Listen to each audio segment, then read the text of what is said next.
Larry, how are you doing? How are you? I'm here. It's Sunday. Supposed to be resting. The day of rest. We don't rest, Larry. We're Yeah, just working no. so hard, especially when we're dealing with the man known as Donald J. Trump. As they say, no rest for the wicked. Exactly. Or the wicked do not let us rest. That's the biggest Yeah, problem. that's a better expression. Yeah. Larry, thank you so much for joining us. Always appreciate you. We've just got some breaking news. It was about 20 minutes or 15 minutes before you came on. I don't know if you saw it, but Donald Trump put out a Truth Social post. I'll just read you the kind of headline from it. He essentially said that they will be from Monday starting a new operation. I'm just getting it up now. They're going to be starting a new operation, and the operation is going to be called Project Freedom. And the aim of it is, as we discussed this previously, he claimed he was going to do it in the past, but he's going to be using the U.S. Navy to go into the Strait of Hormuz and help the vessels that are stopped in the Strait of Hormuz and navigate them and help them out of the Strait of Hormuz. He said if Iran attempts to attack, then there will be serious consequences. What's your thoughts on this breaking news? Iran will sink a few ships, and Donald Trump will learn a hard lesson. Well, I don't know if he'll learn, but they're not going to get the Strait of Hormuz open that way. And excuse my language, but Iran's not going to fuck around. They haven't been. This is not posturing and pretending. So this is Donald Trump's excuse to try to restart the war and to do it where he's not under the War Powers Act. It's the 60-day deadline. So Friday was the deadline that he was supposed to get Congress to vote to approve to continue doing it or not. So he said, no, it's over. That war's done. But we're starting a new one on Monday. So, he telegraphs this thing. He thinks it's just a PR game, and they're gonna learn that any U.S. ships that enter are going to be hit and So, sunk. so I guess the question to you is though, Larry, how will Iran hit those ships? They In got a what whole way? they got a whole variety of ways. They've got mines, they've got underwater drones, they've got surface drones, they've got aerial drones, they've got short-range ballistic missiles, they got coastal cruise defense missiles. Yeah, they got a whole panoply of options. So I don't know which one they'll choose to use, but they may choose to use them all. Okay, so one question I've got on that though is, will Iran do that though? And the reason I ask the question is one thing we've learned about Iran is they're very similar to China. They're very averse to war. They're very averse to getting into some kind of kinetic action. If Trump tries to navigate through the Strait of Hormuz, they're going to have to physically hit one of the American vessels. Do you think they Correct. would do that? Yes. Yeah. Why wouldn't they? They just demonstrated an aversity towards any kind of action that results in them physically hitting first. Well, this wouldn't be them physically hitting first. This would be retaliation for the United States has already committed acts of war, piracy on Iranian vessels. And Iran has yet to respond to those acts of piracy. And so if the United States is stupid enough to enter the Strait of Hormuz to send a destroyer or two in, they're going to learn the hard way. So, you, you know, I don't know if Trump will go the taco route again, but he may. He'll put out this threat and then fail to follow it up. I hope that's the case. But otherwise, if he's laboring under the illusion that the United States has enough firepower to defeat the Iranian Navy, what's still left of the Iranian Navy. It was not 100% destroyed. And in fact, they've got all these small boats that the United States, it's one thing to blow up one small boat. It's another thing to try to blow up 20, 25 that are swarming you. And then that on top of that, being hit with Iran drones that are swarming you. So this, Iran has been given a gift by Donald Trump. Told what they're going to do, Iran can now prepare accordingly. One of the, I interviewed it was a Russian journalist, and he said that basically Russia had given Iran these underwater torpedoes, What's your knowledge or information on that? And if you can explain to my audience how that works. Well, it's not. They're not torpedoes. These are drones. In other words, they can be steered. You know, a torpedo normally it's launched and you line it up and then fire it, and then it follows that trajectory that you lined it up with. These underwater drones, though, are actually they're maneuverable, and so they can be and they can be steered, with a joystick.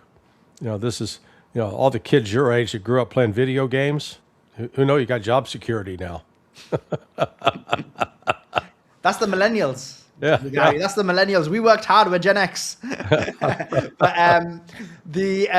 coming back to it, in terms of, you mentioned how they can direct those drones.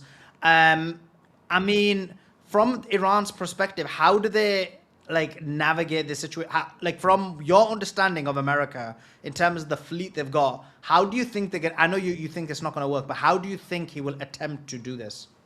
Well, it sounds like he's going to send in a couple of destroyers.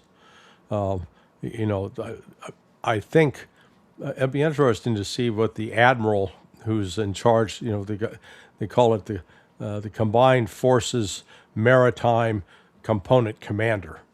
I forget what his name is, but he's basically in charge of these operations.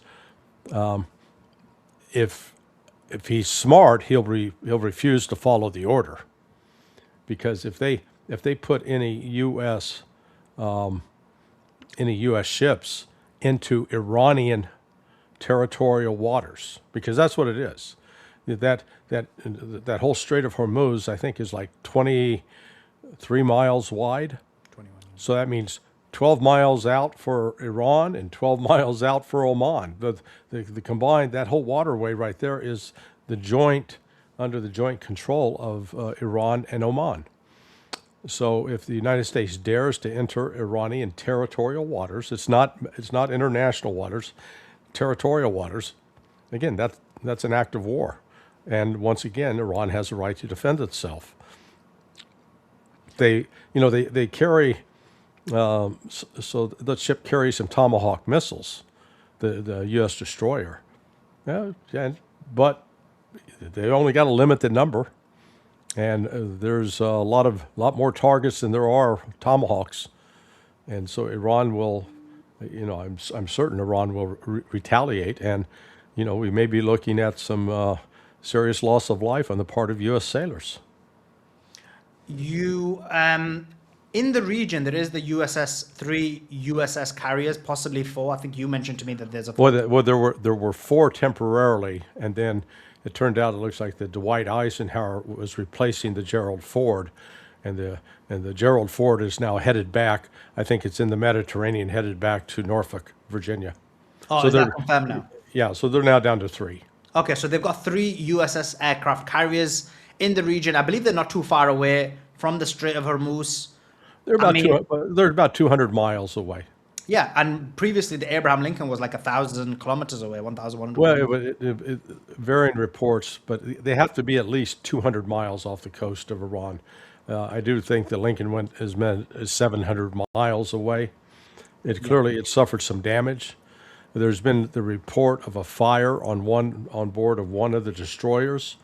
I think that's a euphemism for it got hit by a drone or something that did damage to the ship, because it lost power, complete loss of power, and that shouldn't have happened just from some accidental fire on board. So something more serious occurred there.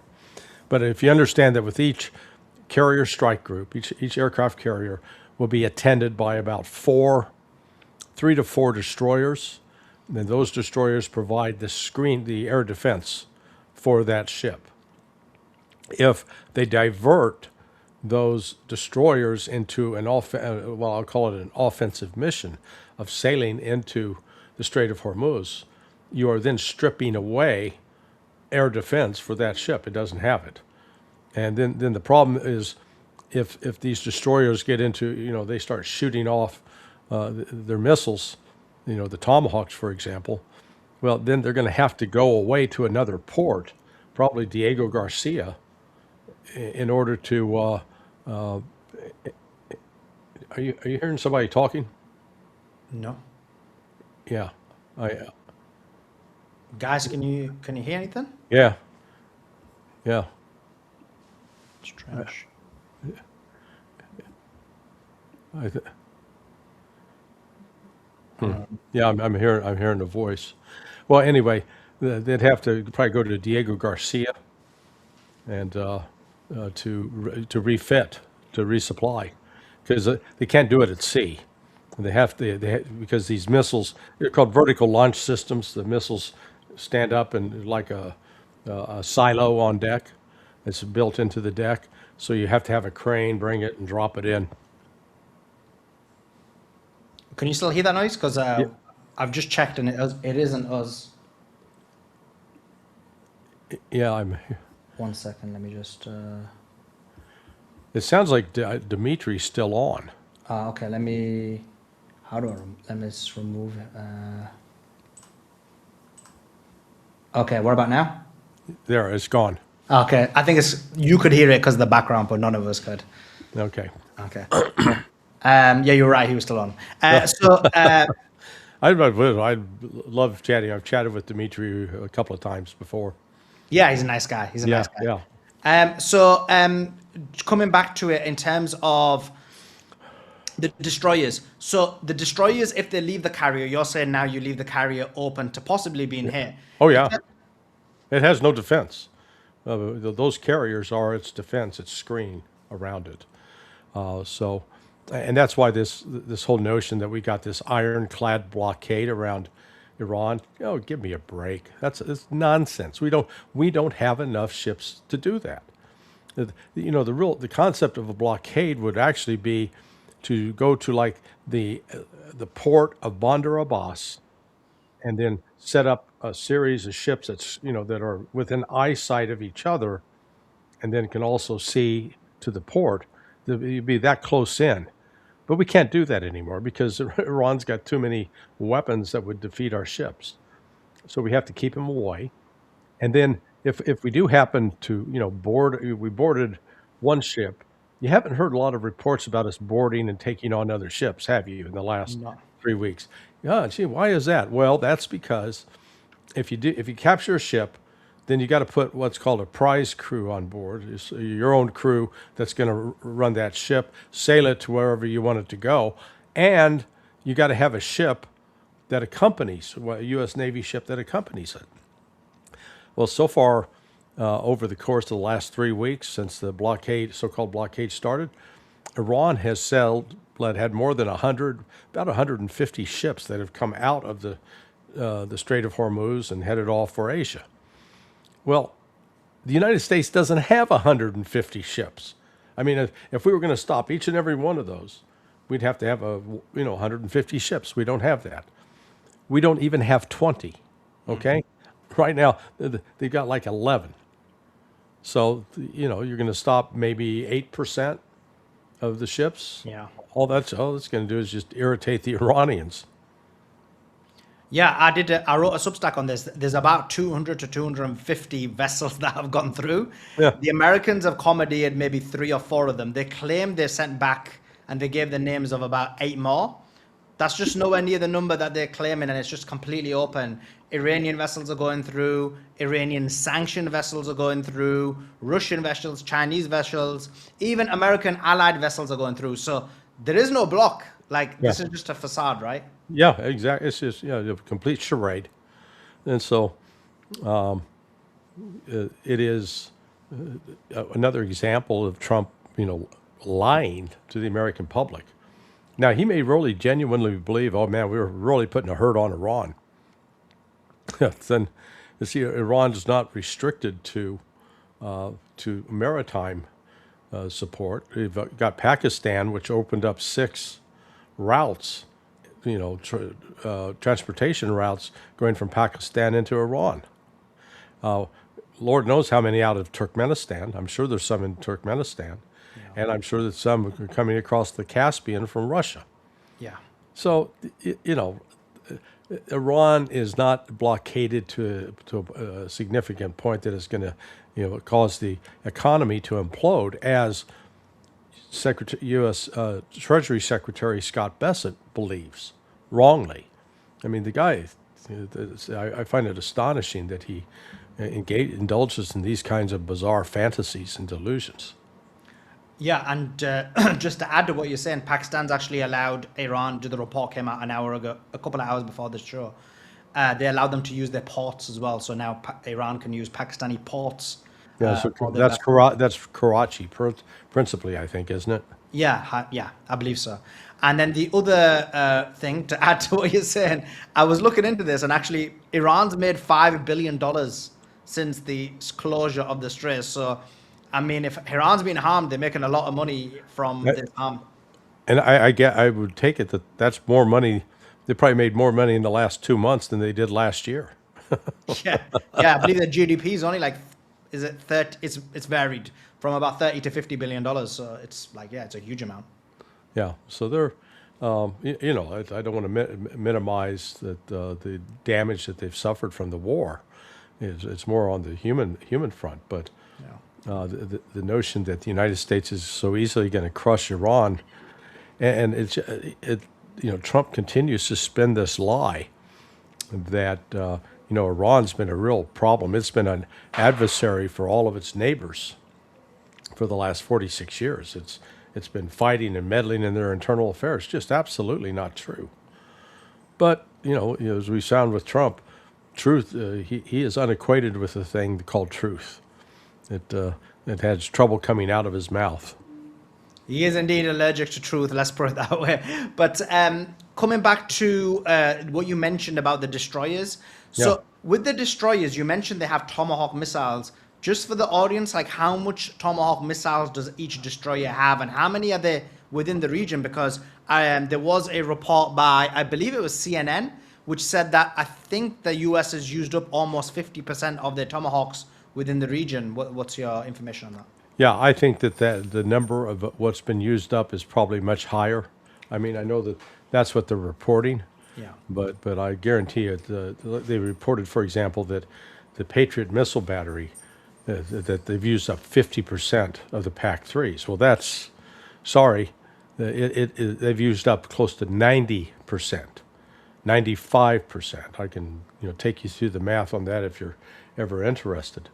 But these vertical launch systems, they can fire a Tomahawk, or they can fire. So if you're going to be used for offensive, you'd have Tomahawks. Defensive, you'd have something like the PAC-3. So the missiles that are on board the ship are there. They can be loaded with missiles for air defense or missiles for offense. So you've got, I think it's something like 60 tubes on the front of the ship, 30 tubes on the back of the ship. So you get 90. And, once you fire them off, you're out. And it's not like, run down to the main storage area in the ship and bring out some more and drop them in. No, it's not that easy. And they can't do it at sea. Go ahead. And just for the audience, how much do you believe the U.S. has used in this first 39 days of Tomahawks? Of the Tomahawks? I would say they're down to about only 30% left, maybe 35%. I know the math with respect to the PAC-3s on the Patriots. Yeah, you explained that to us before. And there's no way they could say that they just, they're only down 50%. Hell, they were down 50% from what had been produced before the damn war started. So basically, because I'm trying to for the audience, from the audience's perspective, if you were Donald Trump and Dan Kane is basically producing this plan for you, seems like what was discussed on Thursday. How would you would send 2 destroyers? What, for one vessel at a time? How would the operation work? Well, they would sail, within sight of each other, but again, you got to say what are they going to hit? So the notion, it's not like Iran sitting out there with a physical toll gate, or the two Iranian vessels that are sitting there looking and threatening anybody that comes in. They've managed to control access to the strait by warning ships over radio, don't come here, or you have to seek permission, get clearance. And those that don't have clearance, then they get lit up with, like I said, they've got a variety of attack vectors. You know, they can be attacked from underwater. They've got a drone on that is guided on the surface. They've got small boats themselves that are piloted that carry sort of surface-to-ship missiles. Then they've got the regular conventional drones, and they've got cruise missiles, they're called coastal defense cruise missiles. And then they have the short-range and intermediate-range ballistic missiles. So all you got to do is just, you warn people don't come in, they come in and without permission, and then they get blown up. So that's, you know, if the U.S. ships dare to go in that way, to sail into Iranian waters and then start shooting there, because they're going to have to shoot at some Iranian targets. And if they shoot with tomahawks, you know, that will, I think they're going to try to, it's from the, if what Trump said is true, they're going to try to sail into the strait and see if they can make it all the way through. I just don't see Iran allowing that to go unchallenged. They will warn them if you do it. They're going to give them several warnings, and then if those warnings are ignored, the U.S. will proceed and get sunk. But then that will result in immediate kinetic war, right? Because Yeah. the US is going to start firing back as well. Yeah. No, the U.S. is the U.S. will knock out some more civilian targets. That's what they're going to try to. I think the military is deliberately leading. Ignoring Trump's orders on civilian targets and just only going after military targets. But Iran will then fire back immediately at Israel and at U.S. forces. There's still some presence at Al Udeid Air Force Base. There's still a presence at the Air Force Base in UAE. So they've got. This war will be back on and quite hot. That will probably, when that happens, that will probably finally wake up the international commodities market, which is completely out of touch with reality right now. They're always saying Brent. I haven't checked the price of Brent today, but you know, it should be, if it was reflecting the actual price that people are paying, it should be up around $140, $150 a barrel minimum. Well, people are paying, according to, like, I have a lot of financial experts I interview as well. People are paying like $170, $180, I believe.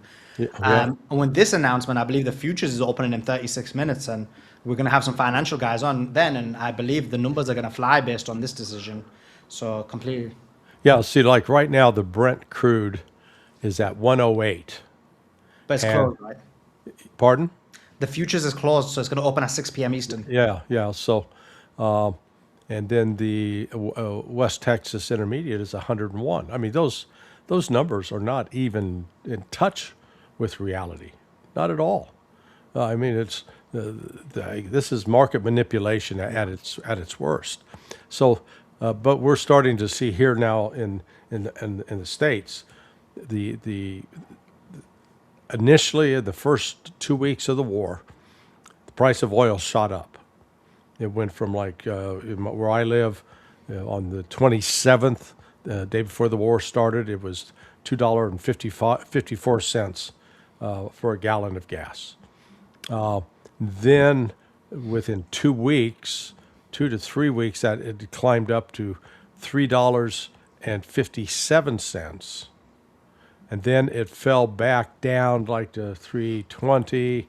So it's been hovering around 320 until last Thursday or Friday, and then it's shot up. And in fact, yesterday, the place where I go to get the gas, it was $3.96, and then I pulled in today because I get the gas at this particular location, and it's like Sam's Club, Price Club, they get a discount. It was they were changing the price. It went from 396 to 398. So and that's I get a member's discount. The real price of gas at the regular gas stations where I'm at are $4.29. So it's going to hit. If Trump tries this, I'm going to open the Strait of Hormuz gamut, and it ignites the new round of the war. We're going to easily see $5, maybe even $6 a gallon gas, and then.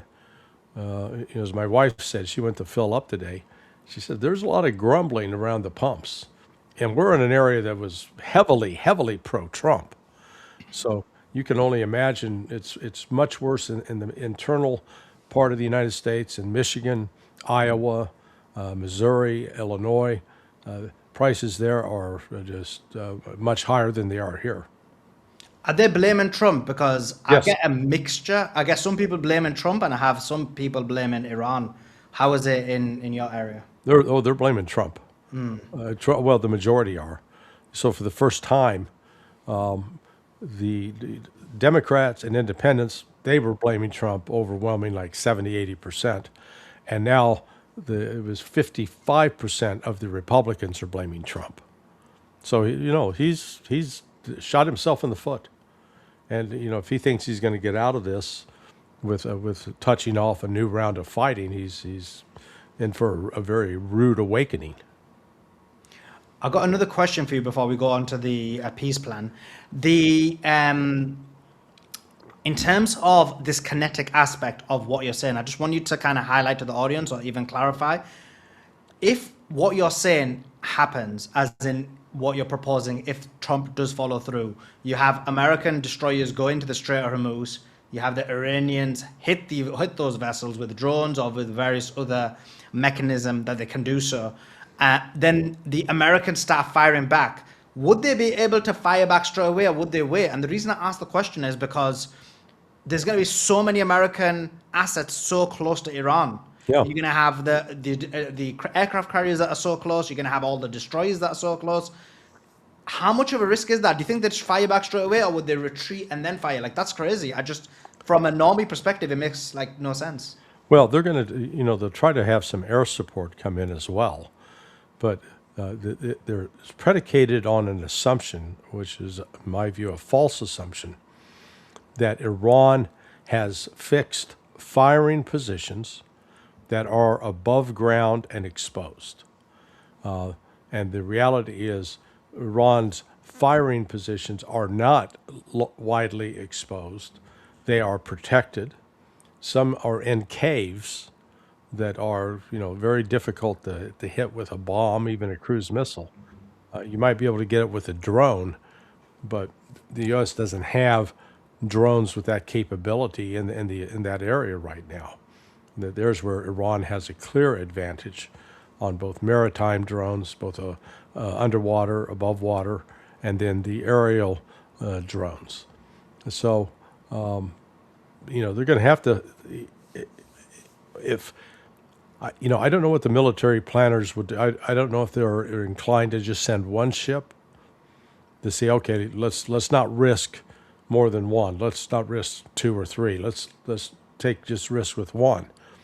And when it gets hit and is actually potentially being sunk, what's the recovery?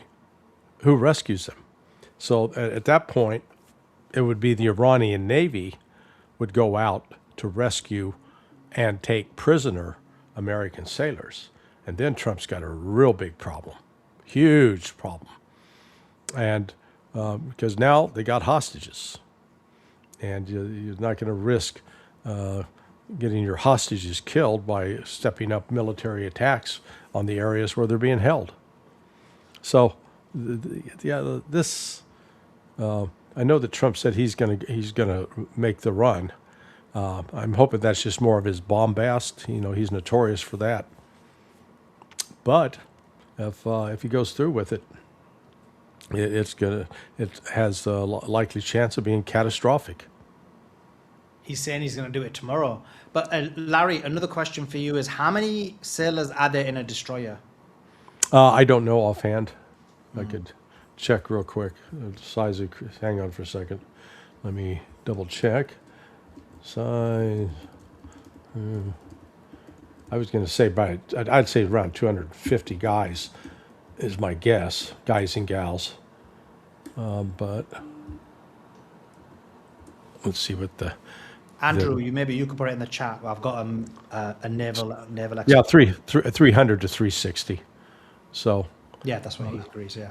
yeah, so that well, it depends if it's the Arleigh Burke carry class. It's 300 to 360.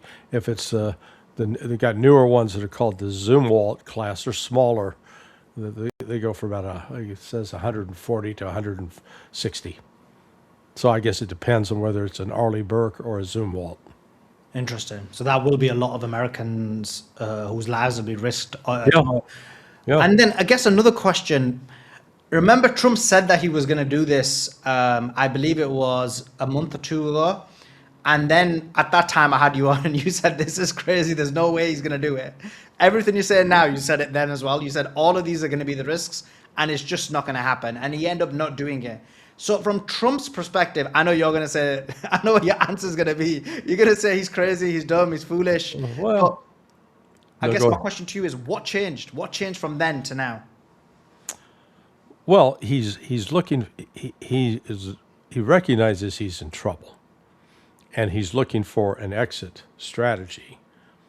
But he's also being fed false information that leads him to believe that Iran is weaker and more fragile than it actually is the case.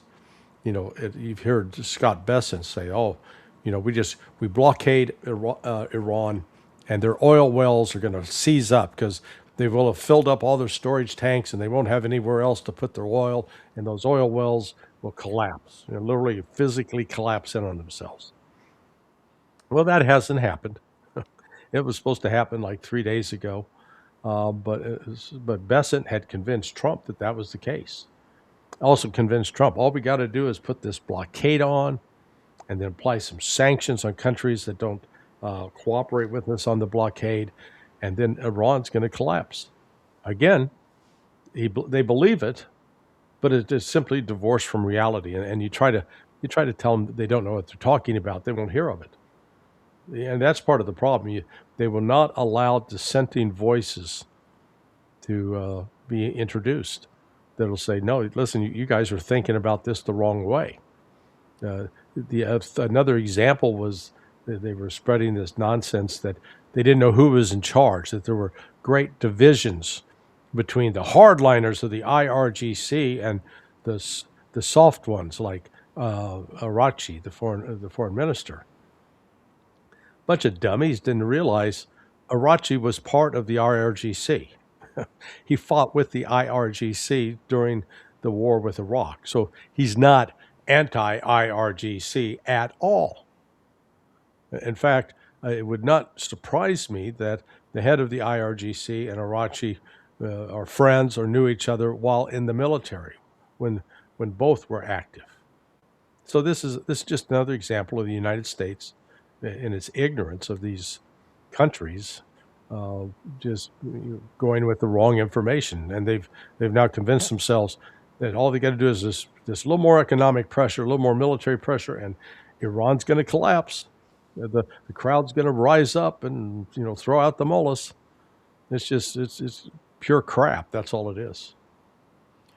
But in terms of Arakchi, I know he was part of the military, but if you remember when he was under President Raisi, the person who I believe was killed, by the way, but I know some people may disagree, but he actually removed him, and then it was Pezeshkian who brought him back. So does that not show some kind of more alignment towards Pezeshkian's politics as opposed to Raisi's politics? Well, again, I don't know if Raisi fought in if he fought in the war. What I do know is when you look at Pezeshkian, Rachi, Ghalibaf, the head of the parliament, and then the Ayatollah Khamenei, all four of them fought as part of the IRGC during that war between 1980 and 1988. Khamenei was the youngest. He was 17 and when he enlisted in like 1987. He had fought 87, 88. Pezeshkian was a medic. So he was actually drafted by the regular army, but he did most of his service with the IRGC. And so my point in emphasizing this is the West is trying to pretend that all these guys who are part of the IRGC are now at each other's throat. No, that's nonsense. It's a lie. Yeah, yeah. Now, we've now got reports. This was again a few hours before we went live. I don't know if you saw this, but it was reported by Al Jazeera. Obviously, Al Jazeera is like Qatari media, but it was reported by Al Jazeera, The Guardian, also Al Arabiya to a more lesser extent. And they said that Iran had possibly proposed a 3-stage deal.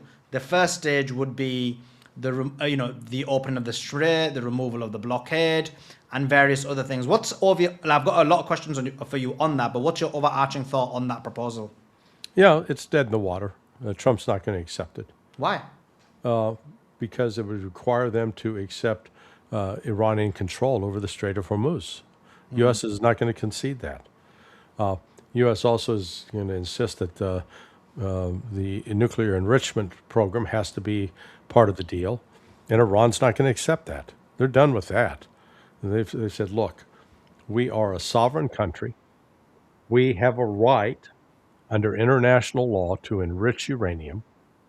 We are signatories to the Non-Proliferation Treaty, which Israel is not. And we allow ourselves to be inspected by the International Atomic Energy Agency, which Israel does not allow that either. So, they said, we're not, that's not open for discussion. We're a sovereign country, and we're going to enrich whatever the hell we want to enrich, as is our right. So that, right there is an impasse.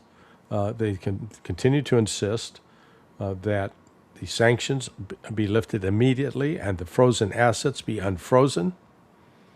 And the United States isn't willing to do that. So then also the removal of U.S. bases from the region. Now that one has been done as sort of a de facto retreat by the United States because they've got hit so hard, as was reported this week by CNN finally, that most of the bases are uninhabitable now and not able to function like they were before. So there are at least 15 that have been hit and damaged severely. So on that one, it's just a matter of the United States agreeing, okay, yeah, we're not going to put our troops back in on those bases. But apart from that, the United States is not willing to make any of these compromises yet. Emphasize yet. But the day they're going to learn the hard way that the United States does not have a good military operation or option here that will give it any guarantee of success. So one of the things, I just talked to Dimitri, we had two different opinions on this, so I want to hear your thoughts on this. So he felt like it was a good thing. I felt like it wasn't a good thing. So it was the alleged claim, and by the way, Iran just come out and denied it just now. I just read the news just while we were talking, because my team just sent me the news as is breaking. Yeah. So Iran has denied this, and they said that this wasn't part of it. But this was reported by Al Jazeera, Al Arabiya, and Western media. But the claim is that in stage 2, Iran had agreed, this was Iran's proposal, that they'd agreed to have zero enrichment for the next 15 years, and then to have 3.69%. What's your thoughts on something like that? If Iran was to agree to it, do you think that would be a good thing or not? No, Iran's not going to agree to that at all, because again, this is a question of sovereignty. They have had their sovereignty attacked repeatedly in the course of the last 47 years. And it's been the United States that's been in the region killing Syrians, killing Iraqis, killing Iranians, killing Afghanis. So Iran hasn't been out killing, I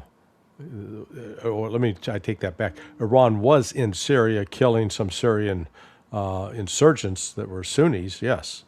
but that was at the I see. invitation of the government of Syria at the time, because they were fighting Islamic extremists, the very extremists that the United States claimed it was fighting.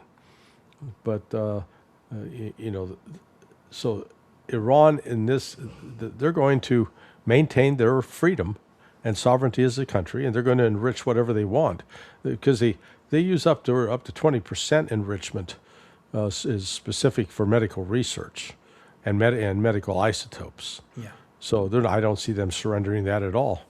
This is again the whole issue of, oh, Iran's got a nuke. That's been a pretext to try to destroy the Iranian regime. The goal is to destroy the regime and install a government that will be obedient to the West. That's what this is all about. It's not about whether or not they have a nuke or not. So just to be clear, because I know you're saying Iran would never do it, but in the hypothetical situation where Iran was to propose this and agree to it, you think this would be a bad decision? 0% enrichment for 15 years. Yeah, yeah. Yeah, Because I'm in agreement. yeah, I mean, because again, it's predicated on a false assumption. It's predicated on the assumption that if Iran, can provide irrefutable proof that it's not building a nuclear weapon, that is not going to change the policy of the Zionists and the Zionist supporters here in the United States, the Zionists in Israel and the Zionists here in the United States.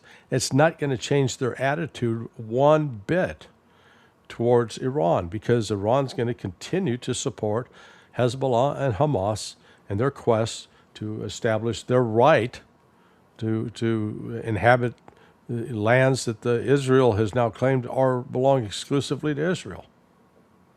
So that as long as the fate of the Palestinians remains undecided, and as long as they remain a target of attacks, this war is going to go on. It's not going to stop, and there's efforts to destroy Iran are not going to let up.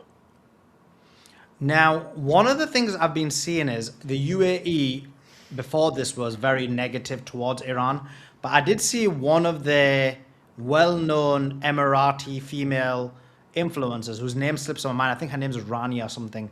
But she was basically today or yesterday talking about how maybe like what the UAE needs to do and the Arab nations is to accept that Iran and the Arab nations need to work together. And that was a surprise for me because she's a Zionist. She's very close to Israel. Why would they be making those type of statements? Is there a pathway to normal? Is that demonstrating there is a pathway to normalization? Well, they need it economically in order to survive. So they made much of that. The UAE, unlike the Saudis and the Qataris and Kuwaitis, had diversified its economy. Well, how did it diversify? Well, it started building the very expensive real estate projects and enticing and tempting the wealthy class around the world to come live in Dubai or come live in let's see, what's the other? There's Dubai and then Abu Dhabi. Abu Dhabi. Yeah, so those two places. So the real estate market has sort of dried up. The other foreigners that had been flocking to the Arab Emirate has gone down. Now, some are starting to trickle back in, but not that many. Another area was finance. Boy, it became a center for global finance, sort of a mini London or a mini Wall Street. Well, with that, dark money, mainly. huh? Mainly with dark money, though. Yeah, yeah, Yeah. yeah, and that's dried up right now. It had a major free trade zone at Jebel Ali port, and I think it's now was considered the second or third largest in the world, and that's dead. Nothing's coming in, nothing's going out. So on all the fronts where it tried to diversify, those areas of economic activity are barely ticking right now. So that's that's one of the pressures that's coming up, that they're going to have to. They're facing a financial crisis. Same, the Saudis not as much. Saudis got a little bit more flexibility, but the Saudis and Qataris are the ones sounding the most positive about strengthening relations with Iran, and basically abandoning the U.S. Because look at it from their point of view. Being a vassal of the United States, what does that get them? It certainly didn't get them protection. It made them a target, actually. Yeah, I mean, my view on this. I don't think Saudi or the Qatarian people from Qatar are going to change their perspective. They are so subservient to the United States of America. They're so entrenched in it. As you know better than anyone, Larry, the intelligences, the CIA and the Mossad are so incorporated in those countries. I think they fear that, like, for example, MBS fears that the day he decides to go against the United States of America, he'll no longer be the king of Saudi Arabia. Right. So I don't think they'll ever change. And I think you know that better than everyone, right, Larry? Because the intelligence has been so incorporated into that country for decades.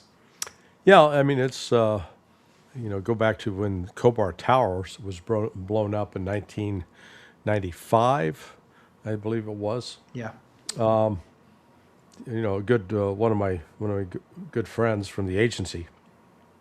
He was the chief of base there, and and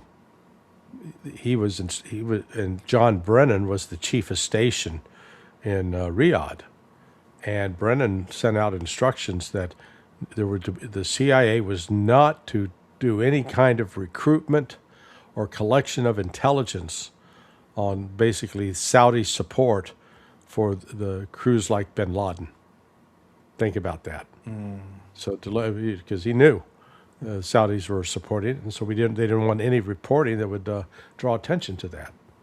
And so they tried to blame Khobar Towers on Iran. It wasn't Iran. It was Al Qaeda. Bin Laden going after the concept of having U.S. presence, because I think this was in Jeddah, is where the explosion took place. Yeah, no, totally in agreement. And also, they were involved in 9/11 with the Israelis, and they've been entrenched for many, many years and decades. Right. For sure. So Larry, last question to you, and really always appreciate your time. On Mondays, based on what we're saying, if Trump goes ahead with it, the war's going to restart, right? Yes. It will be pretty vicious. It'll be actually much larger, and I think you're going to see more attacks on Israel and the United States than you did in the first 5 weeks of the war. One last question. I know that was the question. No, that's There's fine. one last. There was reports that America had 8 missiles. I forgot what they call now. The Dark something. The Dark Eagle.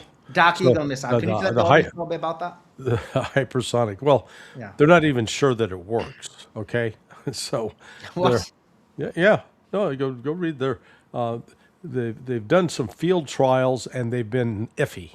And what I mean iffy, sometimes it works, sometimes it doesn't. So they are.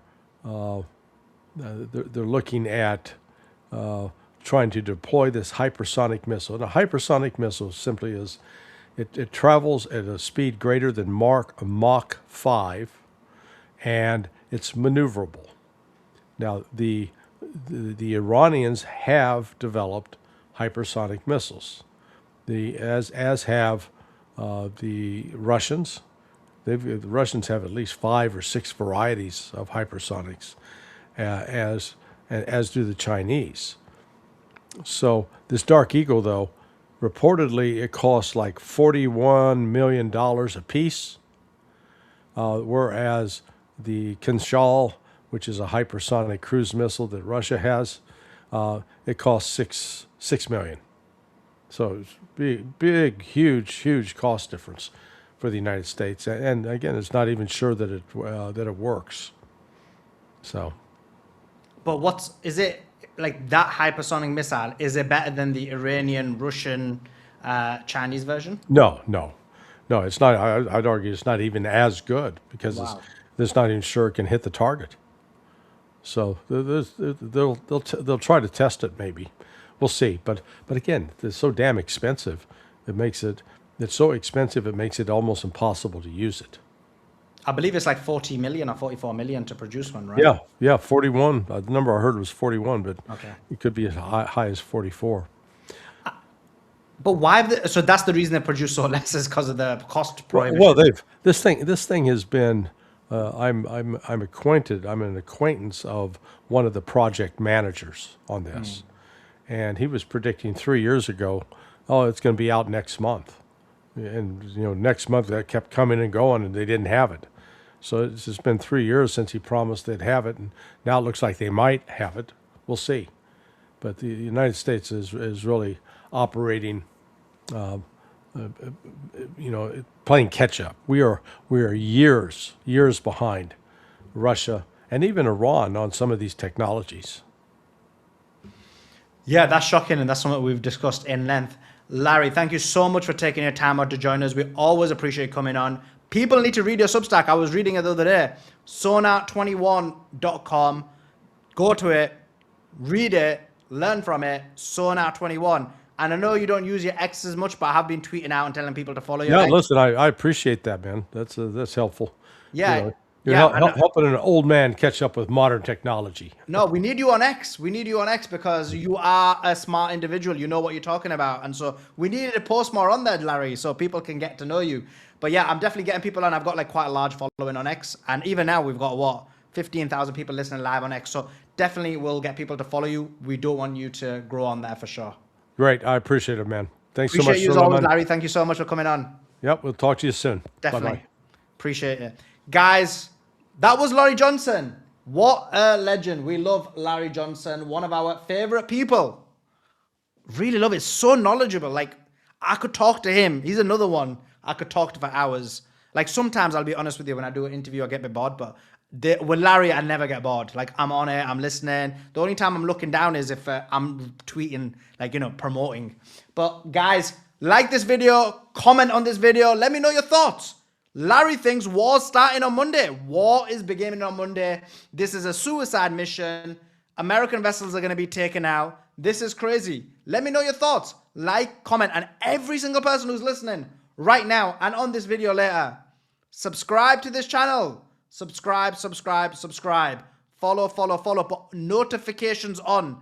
You need to go to this channel and put the bell and put all the notifications on, because you can see the timing always changes with these interviews. Tomorrow, we've got Pepe Escobar coming on at 1 p.m. Eastern. We love Pepe. He's another person we love interviewing.